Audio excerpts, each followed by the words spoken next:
Make you start to do the gaga shuffle. Start to do the gaga shuffle.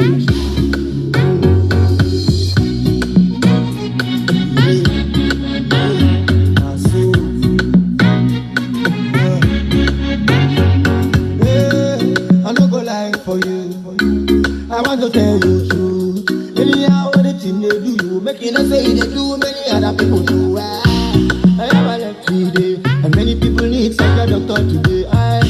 So make a fire, make a pull up, make a ready for the turn up. Everybody start to feel like rain. So baby, follow me go now. Follow me go, make we start to run down. Anywhere we go, there's nothing like down down. Heavy surround sound, start to feel me now. Yes, I want Chris.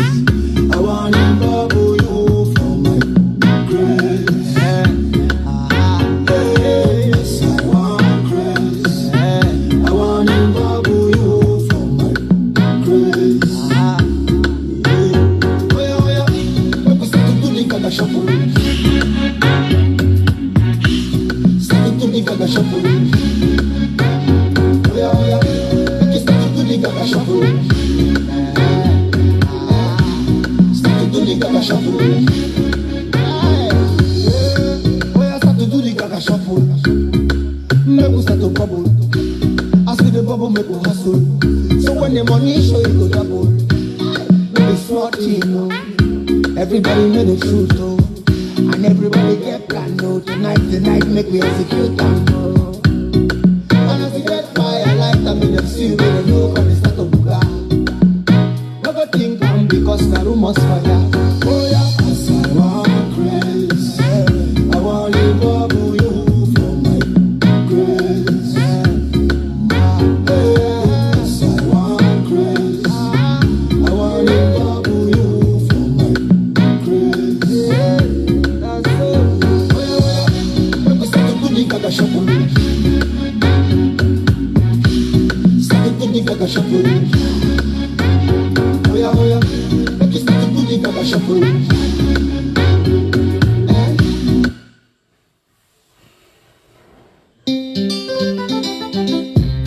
Yeah, yes sir. What's it down? Nothing down. Oh yeah, yeah. Watch this. B.I.P. Two face. I know this sound.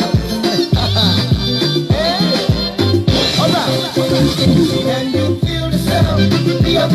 Two face, bring it down. Just to make you bounce along. Jump around, up and down. I'm gonna pull it down. Don't wanna see you messing around. Don't wanna see you in the round. Cause you're my number one.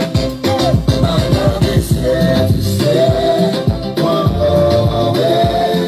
I promise to love you every day. Oh my sherry, no breaking me. Cause I truly love you and you are my number one. Once upon a time I met this lovely baby. Alright guys, welcome back everyone. Bella Diva is here.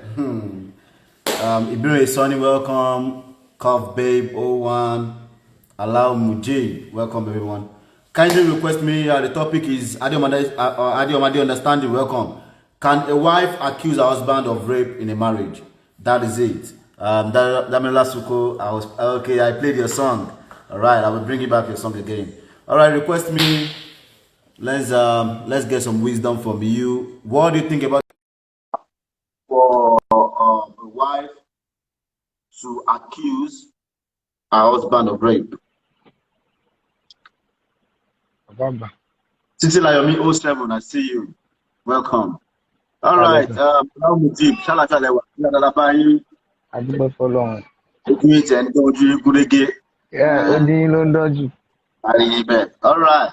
So, kílẹ̀ sọ tó wà nílẹ̀ ṣé ó proper kí obìnrin kó accuse ọkọ of rape nínú marriage? Bí ọkọ ń ṣe láàrin òru, ọkọ fẹ́ gbìyànjú àti ṣe kíní ọdún kò sáyé, ọkọ wá fìbínú jápátá, bàtọ́ wá fìbínú jápátá, ìyá bá pa wíṣítà pé wọ́n ti rape àwọn o, ṣé ó proper àbí kí ìyá fara mọ́? Tí tọ́ tí bàbá bá jẹ́ pátá lé ṣé kìyà fara mọ́ èwo lẹ fọwọ́ sí bẹ́ẹ̀. ọlọ́run á ṣàánú wa gbogbo oníkálukú tó wọlé náà ni wọ́n rọ̀rọ̀ sọ torí tí ẹ bá kọ tá a bá kọ sísì sílẹ̀ lọ́dọ̀ tèmi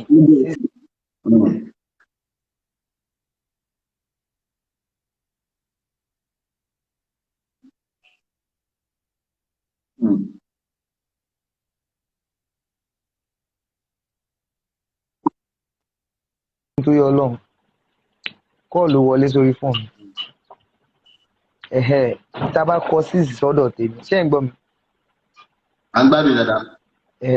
tá a bá wò ó lọ́dọ̀ tèmi 6 ló máa gbé wá àmọ́ tẹ́yìn bá wò ó lọ́dọ̀ tí 9 ló máa ṣò ìyẹn ni pé ọ̀nà tó bá kọjú sóníkálukú ló máa fi dájọ́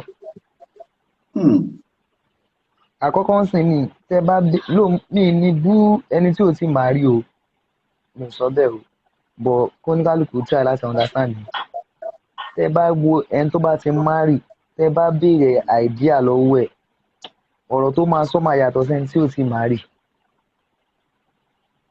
àmẹ́lẹ̀ tó jẹ́ pé kò tí marry tó lè dá sọ̀rọ̀ marriage ó máa kéré pé ká bá bèrè lọ́rọ̀ ti marry àti tó ti marry different idea ló máa fún wa. different idea opinion wọn máa yàtọ̀ because nǹkan tó ń face nǹkan tẹ́ni tó ti marry ń face láàrin òru ẹni tí ò tí marry kò mọ̀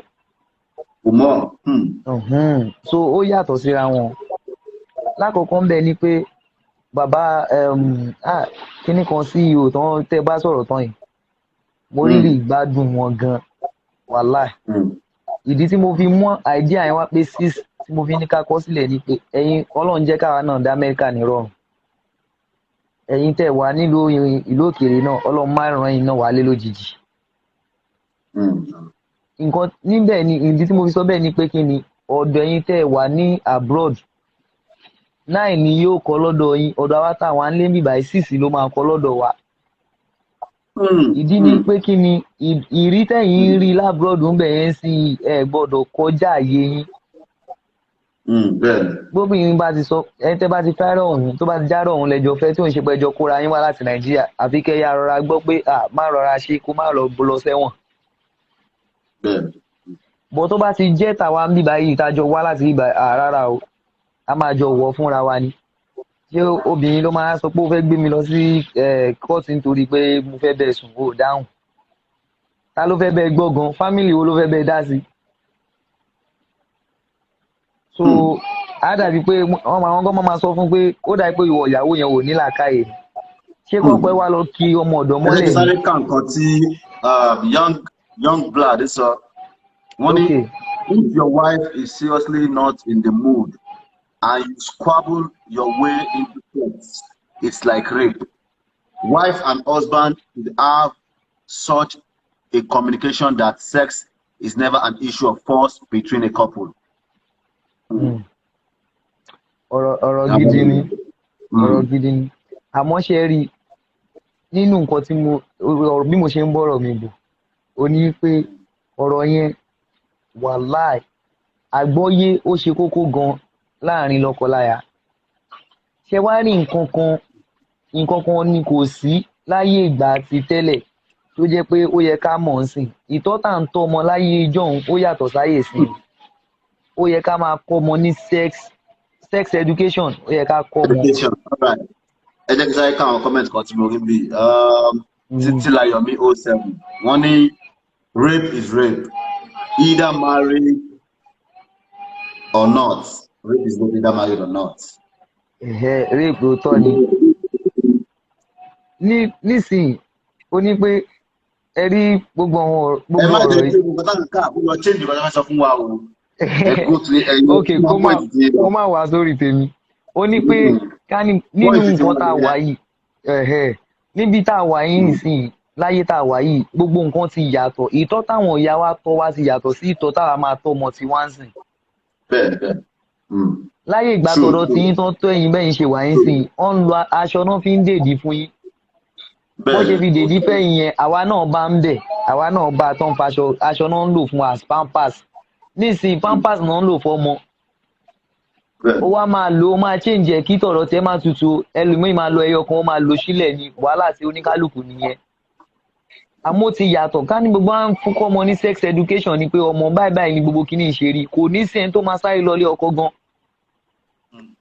torí wọ́n máa ti mọ bó ṣe máa ṣe gbogbo nǹkan yẹn so tó bá di pé bóyá ẹ ókè ó wá ṣẹlẹ̀ lóru ká ní nǹkan tíyàn bá ní sex education tíyàn understand ara yàn gan ni bàbá ara ti le o tá ìyàwó gan ò bá sí in mood ó máa dàbí ìsọkúsọ ni ó lè máa fi nǹkan ọmọkùnrin ọkọ ẹ̀ ṣeré láti jẹ́ kára ẹ̀ wálẹ̀ tó bá ti jẹ́ yẹn ni torí gbogbo kínní wàláì àfàlà wa nǹkan tó dẹ̀ ń dànù lérú jù sẹ́ẹ̀sì ni ó wà àkọ́kọ́ ń bẹ̀ ni ìwọ tó bá jẹ́ lẹ́mìí ẹṣin tó bá lọ fẹ́ tí ò lẹ́mìí ẹṣin àgbákò ti ṣẹlẹ̀ nìyẹn ó dẹ̀ wà nínú kùránì pé kí ni nínú kùránì ó wà ní pé kí ni kí ẹni dáadáa fẹ́ ni dáadáa kí tọ́ọ̀gì fẹ́ tọ́ọ̀gì kí mùsùlùmí fẹ́ mùsùlùmí ara wọn ìyẹn túmọ̀ sí pé kí ni ìwọ tó bá jẹ́ lẹ́mìí ẹṣin kó fẹ́ lẹ́mìí ẹṣin ìwọ tó bá jẹ́ lẹ́mìí pé kí ni pé díẹ̀díẹ̀ náà ló lè ṣe náà ìwọ náà fẹ́ tó wà compatible pẹ̀lú ẹ̀. ìwọ tó bá sán ogun fẹ́ tó sán ogun tó bá jẹ́ ọmọ ẹdó ìwọ náà fẹ́ dó ètò bá jẹ́ ọmọ ẹdó fẹ́ adó àwọn gbogbo àwọn dódódó yẹn wọ́n ní agbára gangan lọ ṣàánú wa. lórí kínní ni pé kínní wàláì ó kàn dàbí ọ̀rọ̀ ẹ̀rín ni wàláì gbogbo kínní sex ó ti tú ilé tó pọ̀. ó ti da lérú dáadáa. ó ti da lérú gan wàláì torí látara dẹ̀ ni pé kínní ọ̀nà tó kọjú sí lọ́hùn yẹn tó bá já pátẹ̀ nàìjíríà bíbá ìkó já náà nìyẹn o. ibi tó bá ti ń sọ gan lẹ sàárà ni o ibi tó bá ti ń sọ gan lẹ máa gbá wọn ẹbí pé kínní àbí kódà ó yẹ kó jáṣọ ẹ̀gbọ́n gan pẹ̀lú ẹ̀ gan àmọ́ tó bá jọ òun yẹn ọ lè sọ pé ó ṣe máa já kó di wàhálà so ìdìbò yẹn jẹ́ nìyẹn níbí báyìí kò nẹ́tọ̀ pé wọ́n accuse ẹ̀ torí lọ́dọ̀ wa ń bí báyìí àmọ́ àṣà tiwa ó yàtọ̀ sáṣà àwọn ìlú òyìnbó so understanding ló mátà láàrin lọ́kọ-láya ohun tí àwọn bàbá wa fi wà ń lé àtàwọn ìyá wa tán fi wà ń lé tán fi lọ gbó nílé.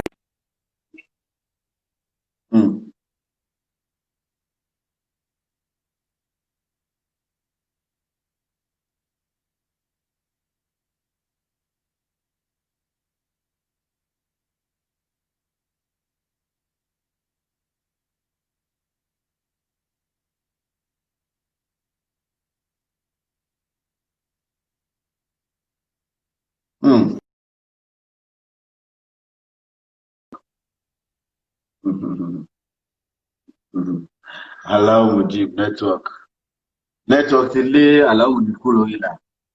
All right, let's bring another person on. All right, who's there? If you want me to call you, kindly request. Damilola Suka, I'll call people in South Africa because this thing is common in South Africa. It's very common in South Africa. If you sleep with your wife, my boss, I'm on a rape for a year. But in Nigeria, you know, the way you guys use the law in Nigeria. But here in South Africa, if you sleep with your wife without her consent, man, you could be charged for rape. All right, Daniel Asuku, are you there?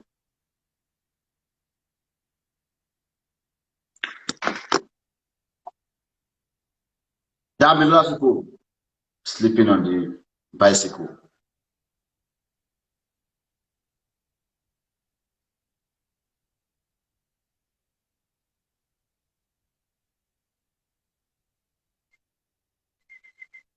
Avec Adéọmọdé wá.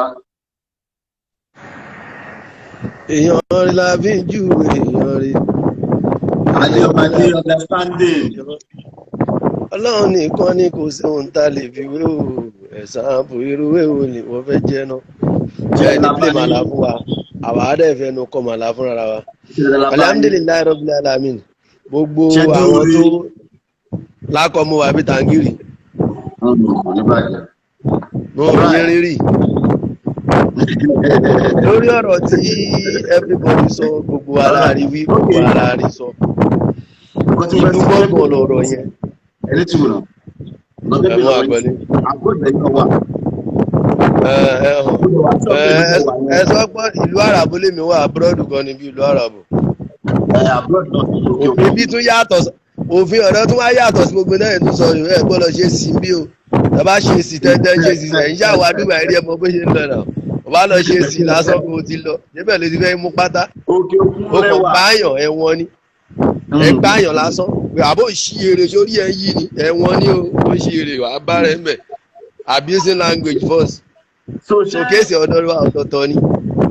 ṣé ó lẹ́tọ̀ọ́ kóbìnrin accuse ọkọ ẹ̀ pé ó rèpò òun nítorí pápátáyà láàrin òru. o gẹ́gẹ́ bí n táwọn èèyàn ti ń sọ torí mi máa ń sọ kínní kan ẹni tó bá lára wájú òróró sọ òun fẹ́ sọ pé òun ló ń da jù lọ́rọ̀ nìyẹn ó dẹ̀ lè jẹ́ because àfọgbọ́n lọ́gbọ́n ṣọgbọ́n lọ́gbọ́n máa fi ń jọ ṣẹ́rí gbogbo everybody we out of their own experience náà fi mú wa so kò sẹ́ni tó ṣì sọnù wọn tẹ máa rí gbogbo cases dẹ́n sọ kò lè ṣẹlẹ̀ ń lu wa ìyẹn sure for example ó ti ṣẹlẹ̀ sí mi rí kéde ló ṣẹlẹ̀ nílùú wa ní nàìjíríà ní nàìjíríà ti máa ní nílùú wa ní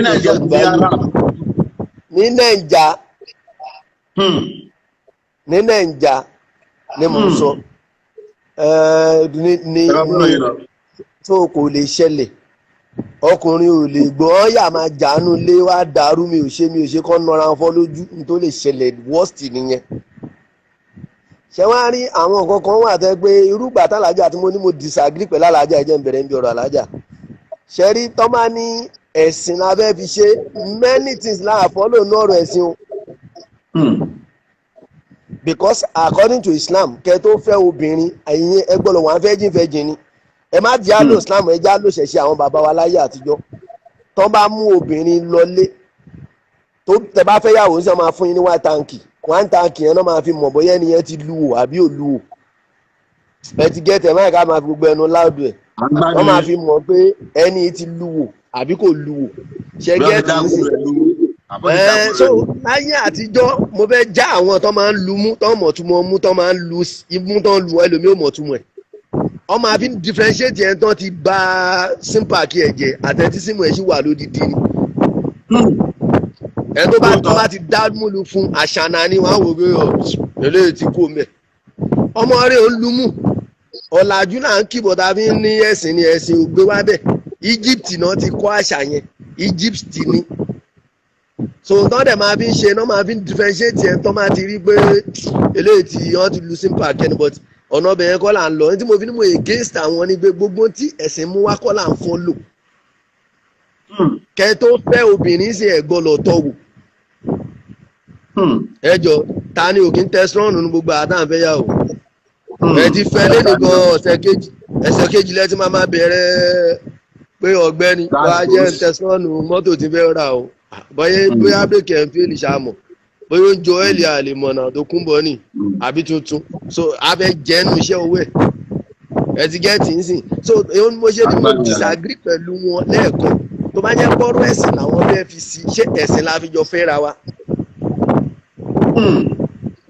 So àfáà yẹn sọ̀rọ̀ kan lẹ́ẹ̀kan wọ́n ní tó bá jẹ́ pé ẹ̀sìn la fi ṣe ẹ̀sìn ńlá yé wa pé ẹni tó bá lè lágbára ẹṣin bíi bọ́dà mi sìn bọ́dà mi Bugatti sketcho slebugest tó jẹun rà wọ́n sí ṣètìrí tó bá jẹ́ pé nọ́mà ẹ̀sìn náà fi bọ̀ ṣe mọ̀ pé wọ́n ní fẹ́ rú ìyàwó wọn tán fẹ́ wọ́n á ti mọ̀ pé ni yóò lẹ́mìí mi wọ́n á fẹ́ tó lẹ́mìí wọn kọ́ má bínú o mo kàn fi wọ́n ṣe example ni o mo kàn wọ́n má bínú o mo kàn fi wọ́n ṣe example ni o so irú náà wọ́n á mú wá ẹ̀ ń sìn ní tí mo fi against mọ́mi wa lẹ́ẹ̀kan nìyẹn o àfáà yẹn ló padà mú wá tí mo fi trespass sórí ọ̀rọ̀ yẹn padà gbé ẹni tó bá jọ lọ́tí afọlọ́tí òkè irú ẹni tó ti mọ tí yóò ń sìn ẹ lè mọ tí yóò kẹ́ délé kára yín má ṣeré o ìyàwó tẹ́ẹ̀dẹ̀ fẹ́ ò fẹ́ ṣeré ẹ jọ ẹ sọ fún mi ṣé kò ní ṣẹlẹ̀ ni ẹ jẹ́ kí èmi lu ara tèmi àti ṣe example ngbà tí mo wà ní side life magdowell medium lèmi máa ń dámu magdowell medium máa dámu ni mi ò ní mu ọtí máa máa rùn lórí mi èmi ò mu ọtí kéékèèké o ó dàgbé mo ti sọ díẹ̀ fún yín náà bíi túbọ̀ king bíi lẹ́jẹ̀ndì àwọn ọtí tó lágbára ni máa mu tó bá dẹ̀ tún yíwọ́ ògógóró ni máa tún fi suppress ẹ̀ṣẹ̀ sí so kí wàá ní mo fẹ́ bá yàn gbé ìyàwó mi ò lẹ́mìí kinní yẹn èmi ò dẹ̀ mọ̀ tèmi bá ti yin pínta àṣọ máa ń ṣọ́ mi ni tó bá ti pé mo mọ tí a wá ṣọ́ gbé aláyè ti gba agbára àdẹ máa ń wọ̀ nǹkan kan sùn ìyàwó mi akọ̀ lọ pàǹtì mọ́ọ̀dì ni tèmi bá ti máa ń ṣe báyìí tí máa ti fọwọ́ ṣe báyìí ẹ mọ òwúrọ̀ owó ìrìnà kí n kàn mọ́wọ́ lọ báyìí mo kàn ti rí pé ibẹ̀ ń lé ọ̀gbẹ́ni súsọ̀ ń jàre àṣé ó ti máa fi kíní yẹn mú mi tèmi ò mọ̀ ó kàn díjọ́ ọjọ́ yẹn ni ó kàn gun bàbá ni òun tó bá máa ṣẹlẹ̀ ló máa ṣẹlẹ̀ ní ó máa fẹ́ sílẹ̀ ìgbà tó rọ́mọ̀ pé ìsìláàmù máa ń sọ pé ìsìláàmù ò gbà á láàyè ká bóbìnrin sùn pẹ̀lú píríọ̀dù mo ní ó fẹ́ sílẹ̀ ẹ̀mí tó bá máa ṣùgbọ́n ọmọ bíbí ló máa ń dì ẹ̀ èmi ò tí ẹ̀ ro gbogbo ẹ̀gbin tó wà ń bẹ̀ ṣùgbọ́n ọmọ ló yá já wọlé ìyàwó mi bá ṣáà gbọ̀ngbọ̀ngbọ̀ngbọ̀n bí ṣe bọ́ gbòòrò nìyẹn after 3 mo ṣe máa ṣọ nìyẹn ó kàn mú títì ni bí ṣe lọ sí wọn pè bí kán tẹ̀lé lọ ládùúgbò àwọn ọmọ ayé náà máa wà mẹ́ àwọn ẹ̀ṣà ń gbọ́ngbọ̀n ọ̀gá wọn sọ fún ọgá àwọn Àlàmú òkè ń wá bí kí ló wá ń ṣe mu ni ó ti wá bí lè ní nìyẹn òkè ń wá bí ó kàn fẹ́ wá dà á láàmú ni ọwọ́ agbára lẹ́ máa lò ọmọ tó dẹ̀ wà ń bẹ̀rẹ̀ àmà kọ̀máàdì mo ṣe sọ fún àti gàdí àná ẹgbẹ́ ẹ̀yẹ lọ bọ́ ọmọdé yìí bá ní lọ bá fúnra rẹ̀ bí ṣe pè é ní ẹ̀ wá bí sórí ẹ̀ yìí ni ṣó ṣì èrè nìkan kan máa fi ṣàkọ́ lóhun lẹ̀ fún ngbà tí mo sọmọ lórí tán ló bá ní ẹ̀ màmá fẹ́ máa lọ ọwọ́ agbára ni ẹjọ́ òun ò ní jẹun ní kíníkan sórí ẹ̀ wá yìí ni ó yà wá ṣọ́ọ̀bù mi lọ́la wá kó bàtà ẹ fi bàtà lẹ̀ bàtà jó oúnjẹ ni ẹ mówó fóun ní jàre ìyẹn la ṣì ń bára wa fà èmi ò dẹ̀ mówó dání torí mi ti bìlífù pé máa lo agbára ń bẹ̀ náà ni ká má fọ̀rọ̀ gùn mo ṣáà yí mọ́lẹ̀ mo délé ìyàwó mi gba àwẹ̀ fún ọ̀sẹ̀ bíi 5 ni o. so ní kọ̀ọ̀kan ṣe ń bẹ̀ ibi tẹ́ lọ yẹn. mo ò ní ṣe nǹkan kẹ̀ mo túlẹ̀ òun wá dé ó jí láàárọ̀ ó béèrè owó oúnjẹ ọ̀gá ibi tí mo ti lọ túlẹ̀ yẹn ibẹ̀ wọn á ti lọ gbowó oúnjẹ o ọ̀sẹ̀ 2 ló fi jìyà wọ́n mú wa ló ṣe wá sọ fún mi pé má ṣe bẹ́ẹ̀. àwọn tí lórí ìlà ní hope you use protection. ẹ mọ ibi tó wọ́ọ̀sì sí mi ò mọ kọ́ńdọ̀mù ló láyé mi ò mọ̀ lò. tẹ bá fún mi kọ́ńdọ̀mù gbà ní ṣe máa ń nọ́lé aṣẹ́wó torí ẹ̀jẹ̀ òun kò sílé aṣẹ́wó tó wà ní Lagos State tí mi ò lọ. kò sílé aṣẹ́wó ọ̀hún tó wà ní Lagos State tí mi ò lọ. 1998 bójú ayé ṣe go tó mo ti ń lẹ́mpáyà. ẹgbẹ́nu inside life gan. Ajimi gan gbogbo Formula 4 lèjìgbò àwa la ṣe 7up lèjìgbò ìgànnù àwa la ṣe. Shadow mo ti kọjá ìyá ara mi 1990 ní 1999 wọ́n ní sẹ́ẹ̀tì ń Shadow ẹni tó bá ń wọnú Shadow ti máa mọ bí mo ṣe ń sọ ó níbi táwọn máa yé ń wà ó ní category by category tí ń lọ kó síbi tí ó yẹ kí n kó sí ọ̀tẹ̀ ẹja fìyẹn lẹ̀ ojú ẹlẹ́gba anọ́bẹ̀ àwọn tó bá jẹ́ kọ́sítọ́mà lójú ẹlẹ́gba wọ́n máa ti mọ̀ nǹkan tí mo sọ a máa ń nọ́jà ní àṣẹwà lọ rẹ́ǹtì rúùmù ẹ máa ṣe báyìí ṣó wà mẹ́ ọmọ mi wà mẹ́ àtàrúgbà àti sísílẹ̀ máa rí ẹ̀ṣẹ̀ wà lọ rẹ́ǹtì rúùmù ẹ̀rọ oúnjẹ fún ẹ̀ṣẹ̀ wà fún lówó ojú ẹlẹ́gba nìyẹn ti Shadow name your price ni ó ti ní tójì ókè ẹja fi bẹ̀rẹ̀ so kí wàá ní mo fẹ́ fàyọ́ mẹ́ ní gbé tí obìnrin bá dá kóbìnrin máa fi ọkùnrin dín kí obìnrin máa fi ohun dun ọkọ ẹ̀ lórí sítórì tèmi tí mò ń sọ lẹ́yìn ìgbà tí mo délé ìyàwó mi ò gbowó ó kàn bèèrè lọ́mi pé ṣòṣò ń jẹ tiẹ̀ ni mo ní kò ṣó ń jẹ yá filẹ̀ mo ò ṣe bá sọ̀rọ̀ nìyẹn ìjọ kan wá wà òjò wá rọ̀ èmi ò dẹ̀ ń ti wíńdò rọ́mọ gbòòrò ni máa ń wà àtà láti fẹ́ ní time a lè tù pa sí wíńdò káṣá àti jáde ní tiwa a lè fọ́ sílì jáde gbogbo sílì mi mo ti fẹ̀ṣẹ̀ test o bá lè lọ jà àjẹrí ti happen èèyàn lè fọ́ sílì bọ́ta àgbà bẹ̀ ju gbòòrò lọ mi ò ń jalè o but àbí street boy big boy dẹ̀ tún ní mínú ayé bọ̀ ẹ já fi yẹn lẹ̀ ọ̀nà tó jè òtútù fẹ́ sára yé bó ṣe rọ́ bẹ̀rẹ̀ sí fọ́ pa mí lára ni èmi dẹ̀ mọ̀ pé òtútù ló mú ló bá ní mo ní kí ló ṣẹlẹ̀ sọ́n tó fẹ́ ó ṣàkọ ọgbẹ́ni tí sọ́n tó ń ṣe olótútù mọ̀ wò wọ́n tí mú náà lọ ítàrí omi rè ó yá lọ́pọ̀ tí ó ní kò ń ṣe òtútù yẹn mo bá mú dúvè mo kàn dá sí lára gbogbo ẹ̀ bóra mo mọ tó ń ṣe o mo ṣe fọ́ pa mí mo béèrè pé sọ́n tó fẹ́ ǹdẹ̀ máa ń béèrè lọ́ọ̀yà o tèmi ni pé sọ pé o fẹ́ dóko máa sọ má máa fọ́ pa mí lára béèrè máa fún ẹ èmi mo nìkan mi gbogbo bó ṣe ń pẹ̀pẹ̀ wa ló fẹ́ mo ní sórí kò ń ṣe oúnjẹ òwò náà mánéjì ni wàhálà ó ké sílẹ̀ ẹjọ́ tá a sọ yìí tòró òun ò lè jarun pa lọ ta tèmi bá mú free kick ẹ̀ ó lọ ní kò sí story bá ń bára wa sọ gangan so kíní yẹn ọ̀nà ọ̀tọ̀ọ̀tọ̀ ló kọ sí wa kò lè ṣẹlẹ̀ lù títí wa ẹ̀yin ti gbọ́ rí lẹ́rí kóòtù kò lè ṣẹlẹ̀ lù wa lóyìnbó ló ti lè ṣẹlẹ̀ lọ́dọ̀ wa ìyàwó ní gbàkẹ́ tí ibi tó ti náyàn lálẹ́jọ́ wedding tá a já pátá ẹ̀ kò tí wù ẹ́ ṣe bí báwo ládùn gbogbo owó tí mo ná mo lẹ́gbọ̀n tó ẹgbẹ́ tó ṣe nìyẹn títí dọ̀la ìyàwó ẹ̀ máa ń wò mí ni láti níyàwó mi já pátá díẹ̀. ògbólógbò ní ibẹ̀ rọ̀ ògbólógbò ní. ta ló sọ bẹ́ẹ̀. ẹ ti condemn sí ní silence. Kò ń ṣe condemn ó náà mo sọ lẹ́ẹ̀kan pé mo ègéṣin tí ẹ̀ ń tẹ́ pé lọ́ọ̀yà lẹ́ẹ̀kan tẹ́ ní kan dájọ́ sọ pé tó bá jẹ́ pẹ́sìn lábẹ́ fi ṣe gbogbo ẹ̀ kò ní rí báyìí everybody á ti mọ báàbù ààrẹ ẹgẹ́ tí ń ṣe ẹni tó mọtí kò ní fẹ́ẹ̀ tí ò mọtí kò ní mọtí tán kára máa lè mọtí kára máa ṣe gbásgbásgbásgbásì ẹ ṣáà mọ bó ṣe ń lọ náà tó bá dé lẹ́fù kan tẹ máa mọtí tẹ máa dẹ̀ kàn tó ara yín. kò dojú ẹ̀ ni kò dojú ẹ jẹ́ tún fún yín láṣìírí lẹ́fù obìnrin tẹ́ bá bóbìnrin sùn fúnjọ́ mẹ́ta tẹ́ bá bóbìnrin street ara bá yín bá múfù ẹ kàn mọ́kàngbẹ́ ìfẹ́ ṣe tẹ́ má fi lè control ẹ̀ lẹ́ẹ̀mẹ́ta wàhálà ìgbó kẹfẹ́ má dóbò fún ọdún méjì ẹ̀ nídò lẹ́fù tó wà ń bẹ́ẹ̀ nìyẹn kẹfẹ́ má dóbò fún ọdún méjì ẹ gbọ́ mi dáadáa ẹ̀ ní do ẹ bá sì lè mọ́kàngbẹ́ ẹ̀mẹ́ta ló máa wá kó ṣèjọ́ mẹ́ta o tẹ bá tí àṣírí tó wà nù òbòdìdó gangan lélẹ̀ ẹja jára wa tán kò sọmọdé ní gbogbo àbámọ́tọ́ra lókù ṣẹlẹ̀ àṣírí tó wà nù òbòdìdó lélẹ̀ tó máa fi ń gúnyàn tẹ bá dóbò lé ní báyìí sí tó bá dọ̀ lára yín máa gbé tó bá dọ̀ tún la ó máa rìkwẹ́sì ẹgbọ́n lọ fẹ́ wọ wò níṣá bọ̀ tí nǹkan kan máa lọ ṣẹlẹ̀ bóyá obìnrin yẹn ń ṣe píríọ̀dù àbẹ́ ẹ̀mú nǹkan àbẹ́ ẹ̀ ṣe fàájì ẹ ti kó jẹ́ nìyẹn tó bá tún ti gùn yín ẹ má tún ṣe nǹkan kan wàláhì kò ní máa wá sára yẹn ní àwọn kò ní máa wá sára yín tẹ bá rí gbà tá a bá yẹn sọ lẹ́ẹ̀kan ní tẹ bá ń gbàwé ọkàn ní. lẹ́jà wá sí yẹn bí o ṣe lè abstain sex òun lẹ́jà wá sí yẹn. because òbò ibi tó bàjẹ́ tẹ bá dolé tó bá dọ̀là oko yín máa lé wọn bí yín rè ìgbà tí mò ń nọ́lé aṣẹ́wó 3 days.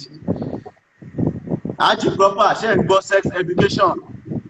Irọ́ àgbáwo làwọn Aji proper abáwọn bẹ̀rẹ̀ wọ́n ní kí well done lecturer rí Aji proper fẹ́ pa mí náà wọ́n ní kí mi well done lecturer èmi náà ti retire láti 2014. wọ́n fọlọ́ ọ́n lẹ́kẹ̀ẹ́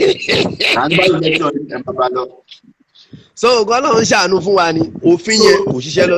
ẹ̀ka go straight to the point nísìn ṣé ẹni ó lẹ́tọ̀ọ́ kóbìnrin àkíyèsí ọkọ tó fẹ́ sílé nípò rèpù àbí kò lẹ́tọ̀ọ́.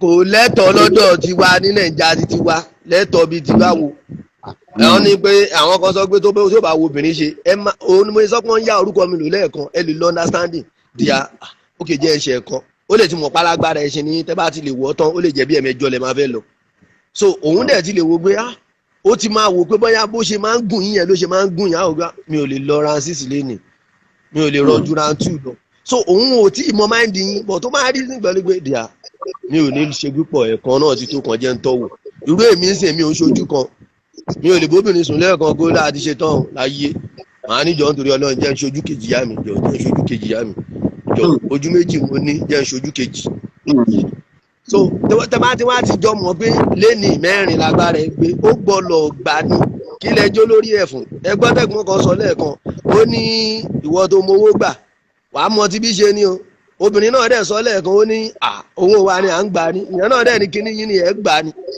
kò sí jà ń bẹ̀ o so kò sí harassment kankan ń bẹ̀ understanding náà kàn máa lò ń bẹ̀ but tó máa fẹ́ kí ẹ̀sìn bọ̀ ọlọ́tí gbọ́dọ̀ fẹ́ lọ́tí ìgboro gbọ́dọ̀ fẹ́ gboro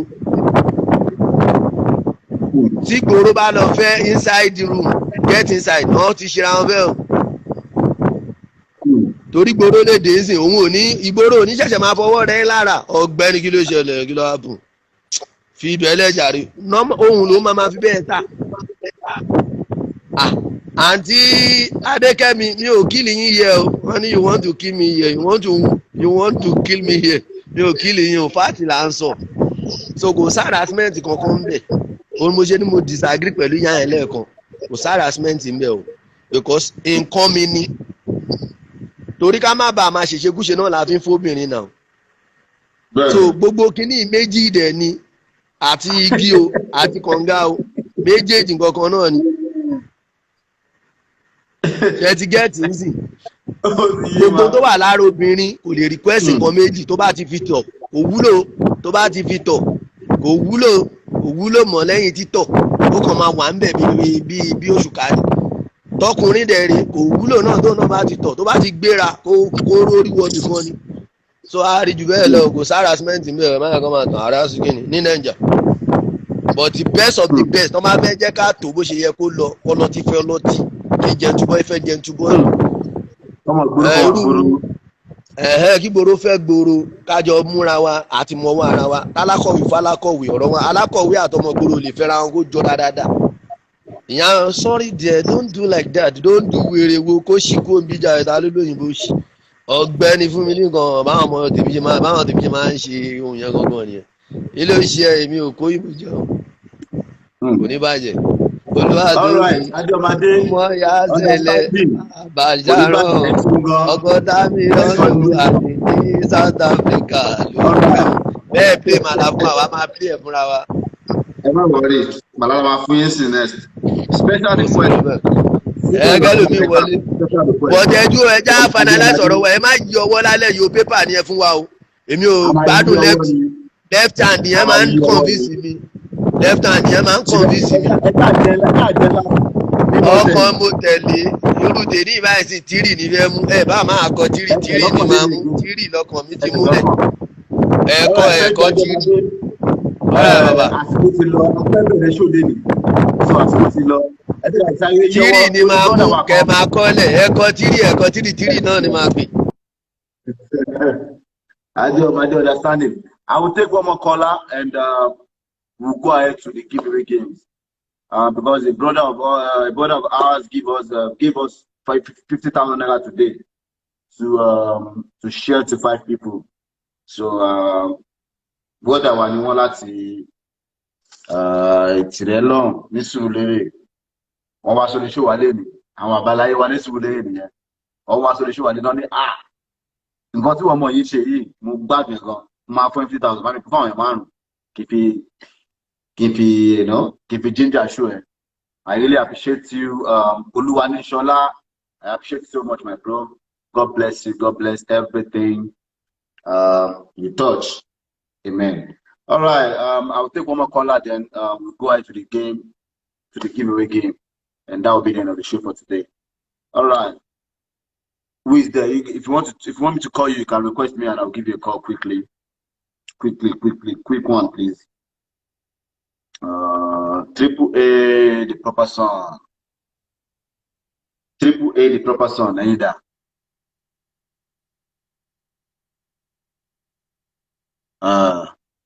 Àwọn èèyàn ní kọ́ Aji proper. Triple A, the proper son. Àgbàlagbà. Ṣé ẹ̀rọ bá yín ṣàlàfíà lè wà? Àdúgbò fọlọ́ àlàáfíà làwọ̀ àdúgbò fọlọ́ o. Báwo ló ṣe sọ tí ń kọ́ bàbá? Ẹ̀rọ ń balẹ̀ bó ṣe ń lọ. Ẹ wo kọ́ ló sá ní bàbá àgbàlagbà.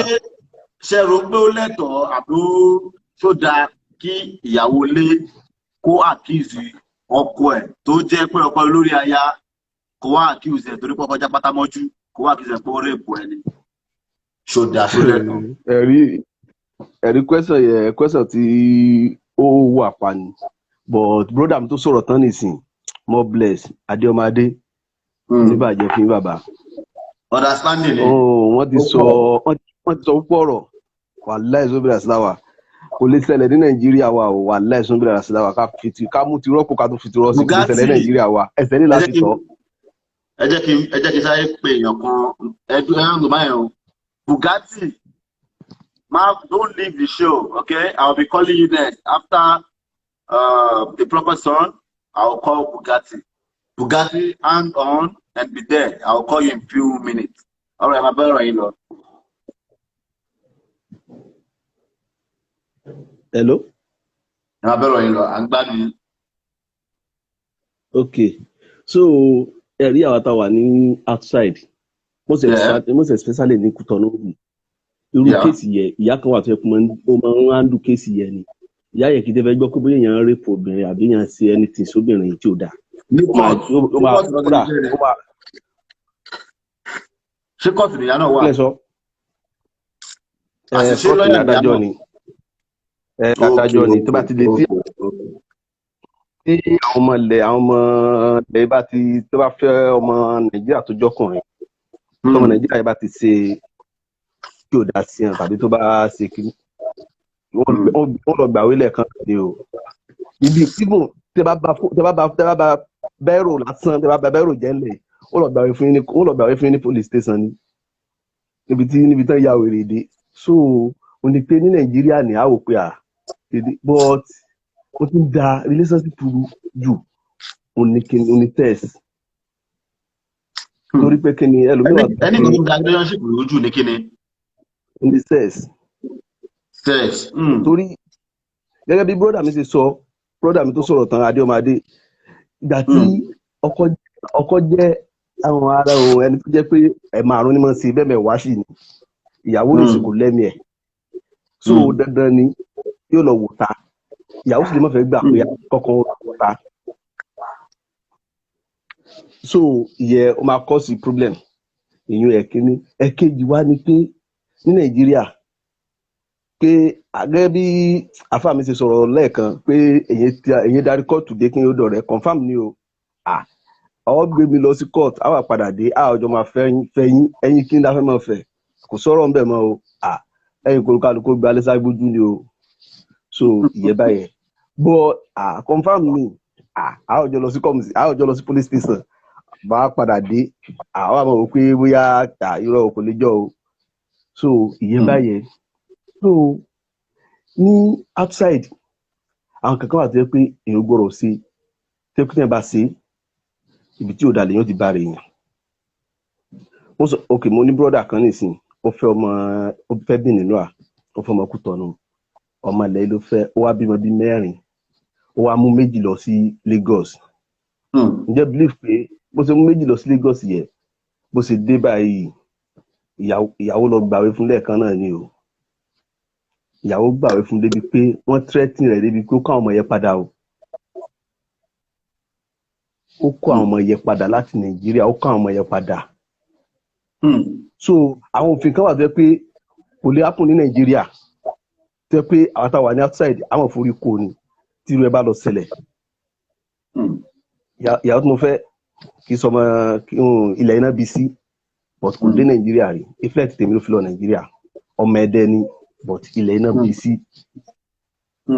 so ìgbà tá a fẹ́ra nǹkan kan máa ń dásà kan pé mi ò lè ìgbà tí a kọ́ fẹ́ra láàrin oṣù kan mo rò pé kí ni tẹ̀lẹ̀ àlàyé jẹ́ ká wọnú odò ká wọ ẹ̀dùn ìwọ ní kí ni tó bá rí mi ní kọjá ń bọ́dà o kí ni jẹ́ fi ní kọjá bọ́dà bọ́dà wo ni ti kọjá mo sàmọ́ ń dásà yẹn títí táìgbà yẹn wá di ọdún léyà ń bọ̀ sí wàsá lọlé ọdún gbàtà lọlé ọdún mo bu nǹkan mo bulẹ̀ o àwọn ní kọjá bọ́dà bọ́dà tó ti kọjá níbẹ̀ mo bulẹ̀ o so ó ní pé tí ó possible kó jẹ́ pé mo bá ṣe níbẹ̀ yẹn tòró ó níwèé lẹ́yìn mo bá ṣe níbi tó bá jẹ́ ẹni tí ò ní ìfẹ́ èèyàn ó lè sọ èèyàn sí ìpàwé fún èèyàn ní police station so tó bá jẹ́ ẹni tí ò ní kíní but nǹkan wà tó yẹ pé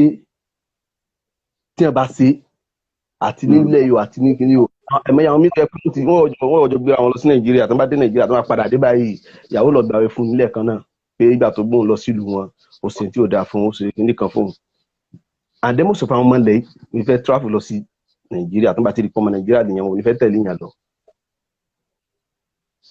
so and then kíní táwọn sọ ìwá nìyí gẹ́gẹ́ bí afá mi ti sọ tí ẹ bá kọ ẹ̀fà sínú ọwọ́ ẹ̀sán ní fẹ́lómi ẹ̀sán ní ó dé wájú lọ́dọ̀ ẹlòmíì wọ́n tó bá ti mọ̀ pé alára ẹ̀sìn ní ọkà lára ẹ̀sìn ó fálára ẹ̀sìn kọ́mọ iléèwé ó fọmọ iléèwé kọ́mọ gbòòrò fọmọ gbòòrò so normal thing nìyẹn but ké èmi wá lọ fẹ́ ẹlẹ́à ajé àti da kíní borí látòkè délẹ̀ tẹ́mi sì ṣe ajé níjọmọ̀ ìgboro àkọlé work ìjà máa ṣẹlẹ̀ ní gbogbo ìgbà ni torí kì í ṣe ojoojúmọ́ lọ́dún but ìjọ kan wà tó yẹ pé èèyàn wò pé èèyàn ní kíní ìsìn dandan so ní ìsìn ìyàwó sì ni kò ní lọ́kàn tó bá ti di pé bóyá kíní yóò di pé yóò mọ̀ mú ìkùnsínú wá èèyàn báwọn and then brother mi Adéọmọdé tún wá sọ ọ̀rọ̀ kan ọ̀rọ̀ yẹ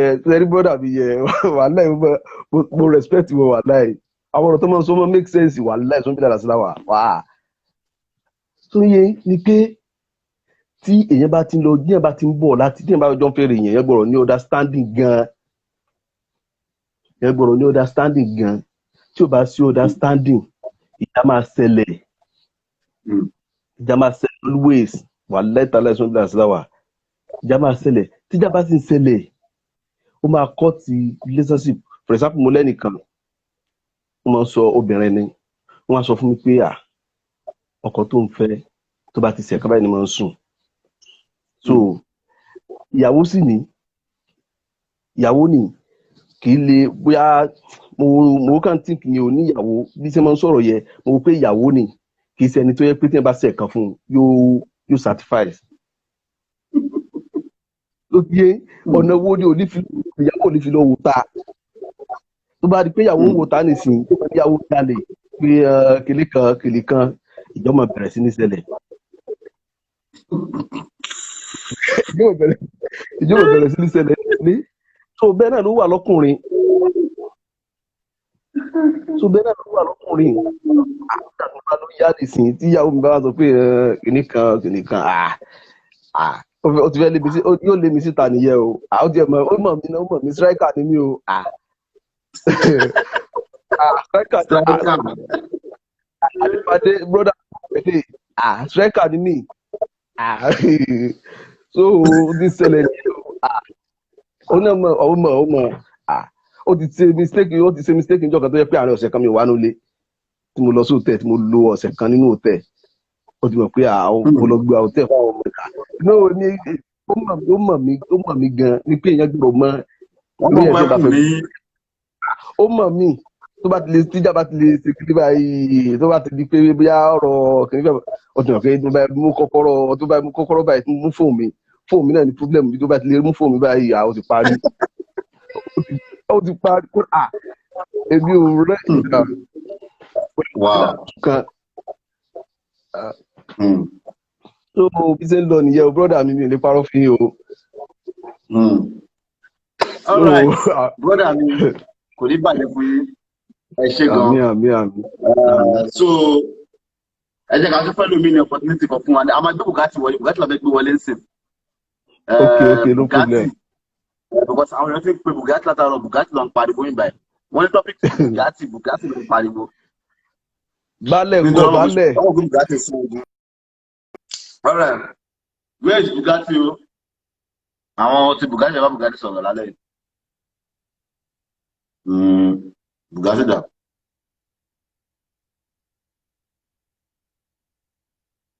Bugatti doesn't seem to be online because of his network. So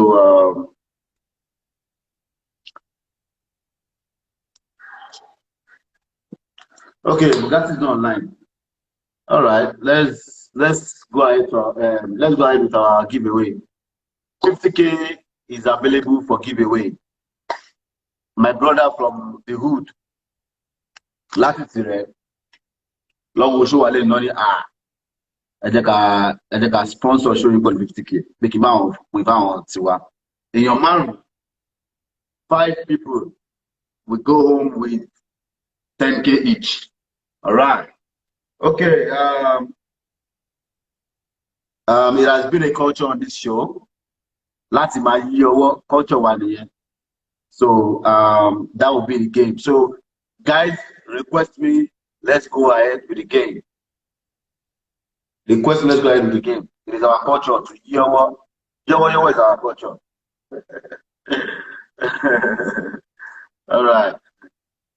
Olúwalé Ṣọlá YSL. God bless you, my bro. Àwọn tí wà nìyẹn nínú tirẹ̀ ní Ramoni Street làwọn wà. àjọ wà láti ilẹ̀ ní láti ilẹ̀ ìgbà tí ò sí nǹkan kan àjọ wà ní alhamdulilayi ìtàdé lọ́jọ́ tèmi. Thank you so much Olúwaníṣọlá YSF, God bless you my bro, kò ní wálé láíláí. Okay.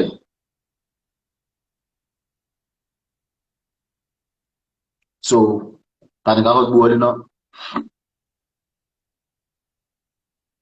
Olúwájúwọlọ J1, where you are? Let me bring you on first. Juice boy, my brother. The man with the fast car. Olúwájúwọlọ Hello, J1. sir. Ṣe wà pa ṣáláṣá lẹ wà. Hello, sir. Ṣé ń gbọ́ ara? Yes, sir. Ẹ káalẹ́, sir. Kò sí náà Mo ń ní gbọ́ yín, sir. Iná òun lélẹ̀ ẹ káalẹ́, sir. ẹ̀tọ́ bá ń dù. Ẹ òun lélẹ̀ ṣé ẹ ti rí face mi. Àti ojú yín, orí yín pé. Yes, sir. All right. Ẹ kújọ́ Bá ṣe mẹ́ta, máa ń sir. yọwọ́ ṣó ti yé yín. Bẹ́ẹ̀ ni, sir. So from number 1 to number 7, right? Ẹ máa predict. Okay, sir. Number ti bá ti kọ sórí bí ẹ gbọ́dọ̀ get it right. Ẹ bá get it right, ẹ máa gba 10K. Okay? Courtesy of Olúwaníṣọlá YSF.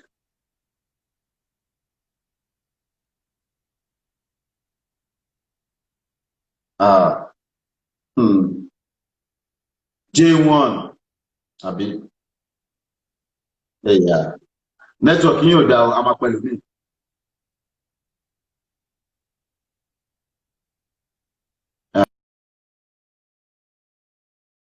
Olúwájú wọn lọ network wọn ò dúró re. Ẹ ra pẹ̀lú mi wọlé. If you want me to call, request and I'll call you.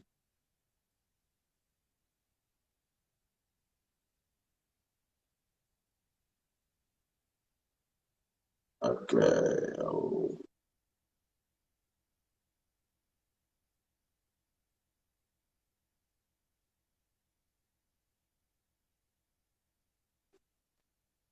Waiting for Jetskis. I think Jetskis wọlé. All right. Hello, sir. Jetskis. Bá ṣe máa ń yí ọwọ́. Ṣé ká yí lálẹ́ yìí? Àbí ká pè yín padà? Ó yá o. Hello. Àbí ká pè yín padà ní? Ó bí padà. All right. Ṣé ti di bóyá ń lọ? Ṣé ká kọ́? Number 1 to number 7. Kí la kọ? 6. Ẹ̀yin ẹlẹ́sùn. 6. Ẹ fún wọn lẹ́sùn. 6. 6 la kọ. Tọ́lá bá ní kí n wí ìlàlẹ̀ máa wí. Ṣé kí n ṣí abẹ́fẹ́ wẹ́sùn? Mi ìwé expo ẹ ṣí. 6 la kọ. 6 la kọ. Yeah, Jetskis, the first winner, 6. All right. Okay, sir. Thank you, sir. Okay, congratulations, Jetskis. Jetskis always winning. CSPO, Winnie Banty said 3. Sokolov said 3. Shiraja Gaban said 4. Ruth Sophia said 6. Triple A said 6. Adiomade said 4. Adiomade no is there with Magbalene.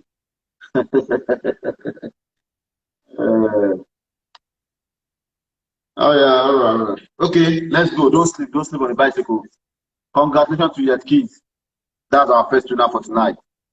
Request me and I'll call you. Olúwájúwọlọ J1, I'll call you back now. Network yín fọ́n bulẹ̀ nǹkan jẹ́ ká pè yín padà, jẹ́ ká fún yín grace ká pè yín padà. Ẹ má ìka jojú Olúwájúwọlọ J1, ẹ jà pè wọ́n padà.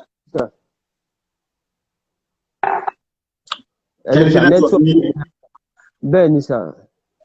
Sokolov 11, I'll call you. All right. Ẹ jẹ́ ká sáré dá yín lóhùn kíákíá, ká má waste time because network. Okay, sir. Number 1 to number 7. Number 1 to number 7. At any one winner first. Okay. Open 4 more winners. All right. Number 1 to number 7. Okay, sir. Ṣé ti ready ṣe kí n kọ́? Ẹ kọ́, sir.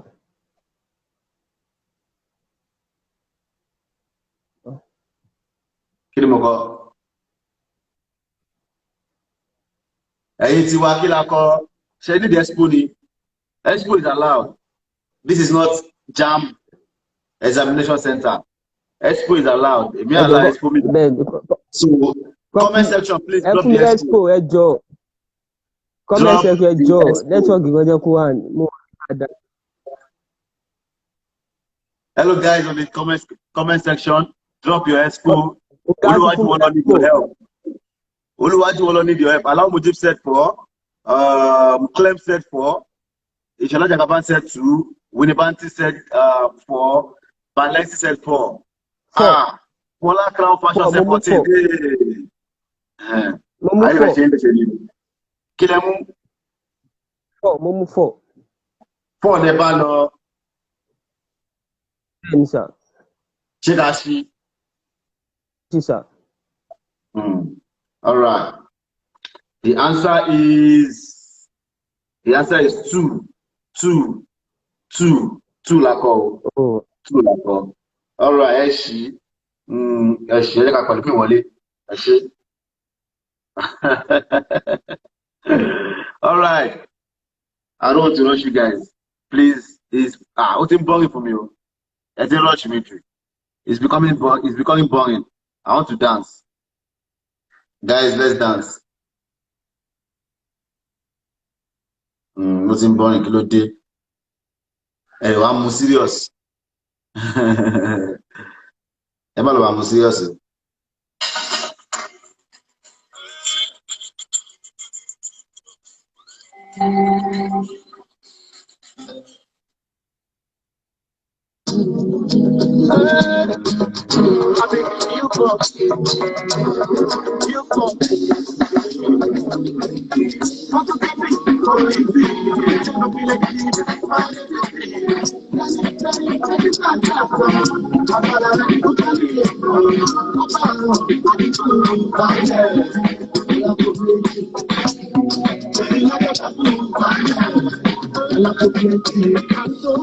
You can never be like me.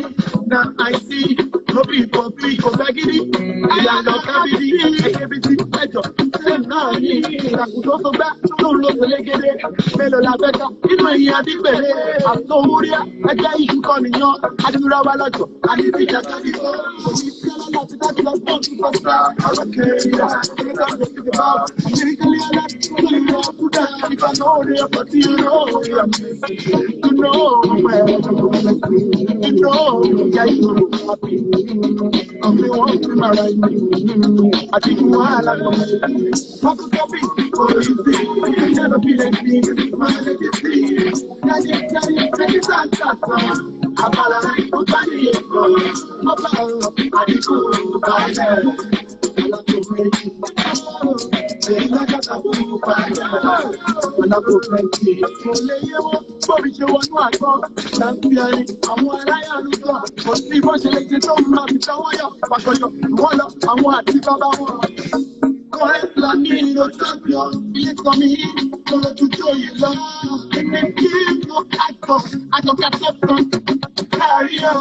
I'm like a sandwich, and I go spread all over you like cardigan.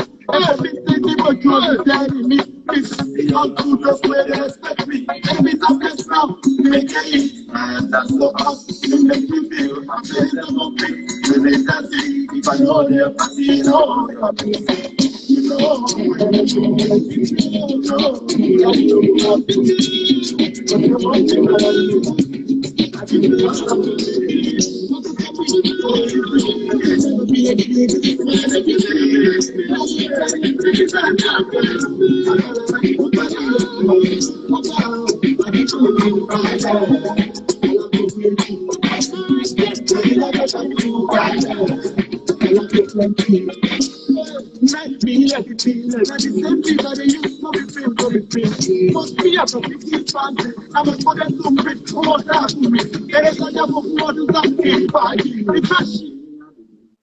Always moving. All right.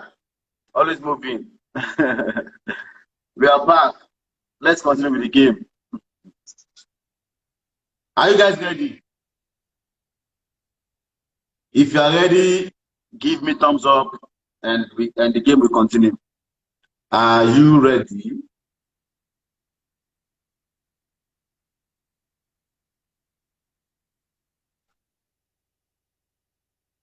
Are you ready?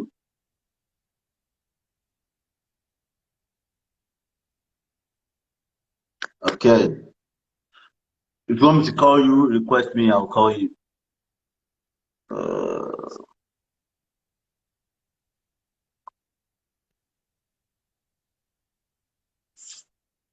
All right, request me.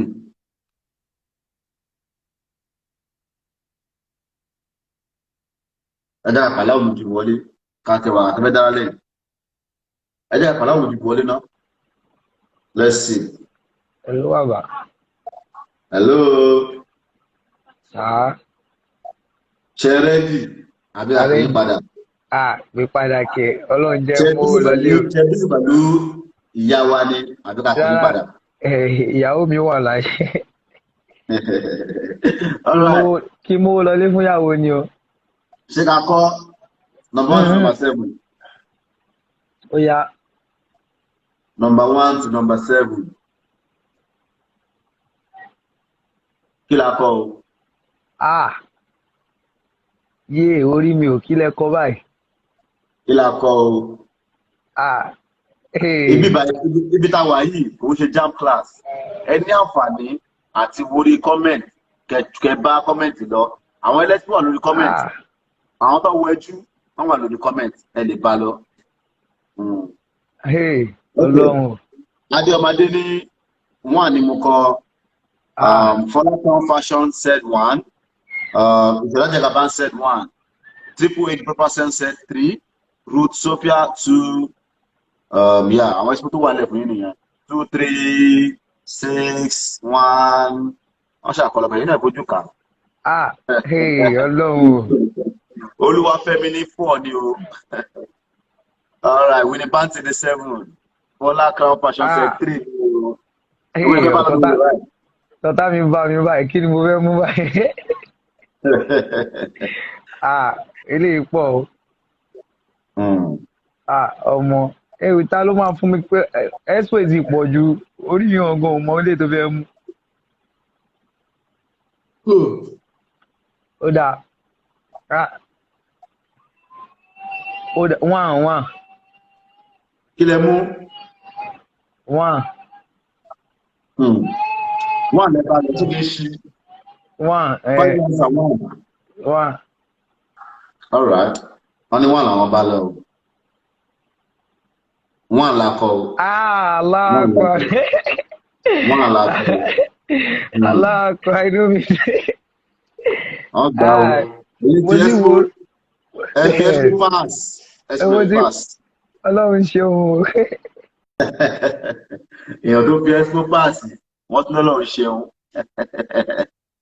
Expo lẹ́bi pass. All right. Àtẹ̀fẹ́ expo pass yìí àtẹ̀fẹ́ expo pass yìí ẹ ṣáà ti gbowó ti. All right. Okay, tani ká tún pè wọlé. Request me if you want me to call you. Request, I will call you.